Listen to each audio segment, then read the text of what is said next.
અમારા સોમાન માથે લાંબી આંગળી થાય અને અમે અંધારાનો લાભ લેવા વાળા નથી યાર. થાય તો ધોળા દિયે થાય યાર. કાળજે કાળજે ઘણો ફેર વાત સમજી લ્યો તો હારું. અમે કર્યું એ કરવામાં આખું પતી જાશે તારું. કાળજે કાળજે ઘણો ફેર વાત સમજી લ્યો તો હારું. અમે કર્યું એ કરવામાં આખું પતી જશે તારું.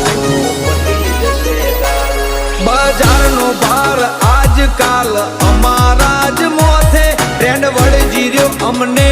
અમે હેડાડીએ